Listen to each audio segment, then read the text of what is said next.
Hello everyone, welcome back to my channel. আশা করছি তোমরা অনেক ভালো আছো। সকাল সকাল আজকে মুরগির বাচ্চাদের সাথে তোমাদেরও দিনটা শুরু করলাম। আর সকালবেলা উঠেই ভাবি যেন আজকের দিনটা যেন আগের দিনের মতো গত দিনের মতো খারাপ না যায়।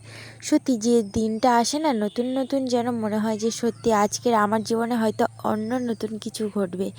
এরকম আশা নিয়ে প্রতিদিনই থাকি, কিন্তু কিছুই ঘটে না। তো যাই হোক, মুরগির বাচ্চাগুলো এখন মা বের করেছে ঘর থেকে, আর কালকে ফুটেছে আর আজকের মা বের করলো।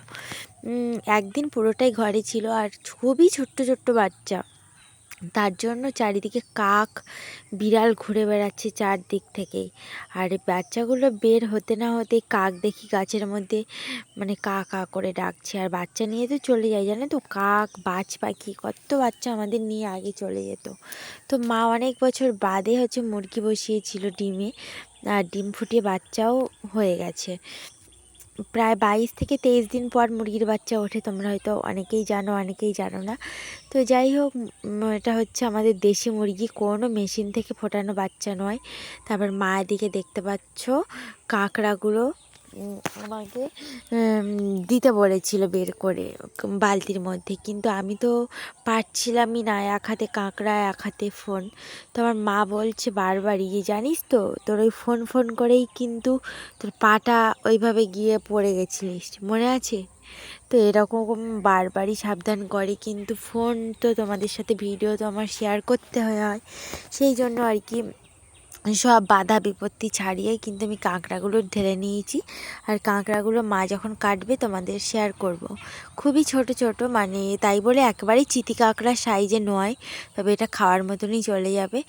আর এটা একদমই দেশি, কোনো রকম ফিশারিতে চাষ করা নয়, আর এটা নদী থেকেই ধরেছে, ধরে নিয়ে বাজারে আমার কাকুরা বিক্রি করে। আমাদের সব বাড়ির এইখানেই তো নদী, তো এইখানের লোকজনই মৎস্যজীবী। তো এখানে দেখো মা এখন কাঁকড়াগুলো ভেঙে নিচ্ছে, আর কাঁকড়াগুলো আরেকটু হলে আমার মাকে একটা কামড়াচ্ছিল, তো সেটা তোমাদের দেখানো হয়নি। বলেছি না, সবসময় তো ভিডিও করা সম্ভব হয়ে ওঠে না। তবে দেখো কাঁকড়াগুলো কিভাবে মারা চলছে, কাস্তে দিয়ে লাঠি দিয়ে, কিন্তু কাঁকড়াগুলো ছুটতে ছুটতে পালিয়ে যাচ্ছে। তো তোমরা কে কে ভালোবাসো আমার মতো জানিও নদীর কাঁকড়া। আমার হিসেব মতো কী বলো তো, আমার কোনো জিনিসে না অরুচি নেই, যে আমার কাঁকড়া খেতে ভালো লাগে না, চিংড়ি মাছ খেতে ভালো লাগে না, এই মাছ খেতে ভালো লাগে না। সব মাছের প্রতি রুচি রয়েছে, মাছ, কাঁকড়া, চিংড়ি, সব, চিকেন। শুধু একটু মাটনটা নিয়ে একটু প্রবলেম হয়, কিন্তু আর কি পরপর মানিয়ে গুছিয়ে নিচ্ছি। যাই হোক, তোমরা এখন দেখতে থাকো ভিডিওটা। এখন দুপুরে কী কী রান্না হয়েছে দেখতে পাচ্ছ, এখানে চিংড়ি মাছের ভাজা, আর এখানে হয়েছে কাঁকড়া দিয়ে কুমড়োর ঘন্ট, আর বাঁধাকপি দিয়ে চিংড়ি। আর চিংড়ি দিয়ে বাঁধাকপি দিয়ে কিন্তু আবার সুন্দর লাগে, কিন্তু সবজির মধ্যে বাঁধাকপিটা এখন যেন আজকাল একদমই অরুচিকর হয়ে গেছে। কিন্তু মা চিংড়ি মাছ দিয়ে বানিয়েছে, তো খেতেই হবে। মাছের গন্ধ পেলে কিন্তু সেটা ঝটাঝট খেয়ে নিই। তারপর বিকেল হতে না হতে আমার মেয়ে দেখতে পাচ্ছ মুরগির বাচ্চা ধরার জন্য কেমন করছে, ফোনে ভিডিও পর্যন্ত করতে দিচ্ছিল না। আমি বললাম একটু ভিডিওতে হাই করে দাও তো, কিন্তু দিলই না। ও শুধু বলছে আমি মুরগির বাচ্চাটা আগে ধরে দাও, মুরগির বাচ্চাটা ধরে দাও।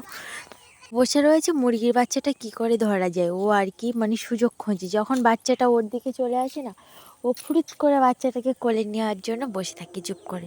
তো যাই হোক, আজকের ভিডিওটা ছোটোখাটোই হয়ে গেল। তোমাদের কেমন লাগলো অবশ্যই জানিও। ওর সাথে আমি একটু তাল দিচ্ছিলাম, কিন্তু আমার মা তো বারবার বলেই দিচ্ছিল যে মুরগির বাচ্চাতে একদমই হাত দেওয়া যাবে না, কারণ মুরগির বাচ্চার গায়ে একবার যদি হাত পড়ে যায় মুরগির বাচ্চাটা খুব নেড়িফেড়ি হয়ে যায় আর বড় হতে চায় না।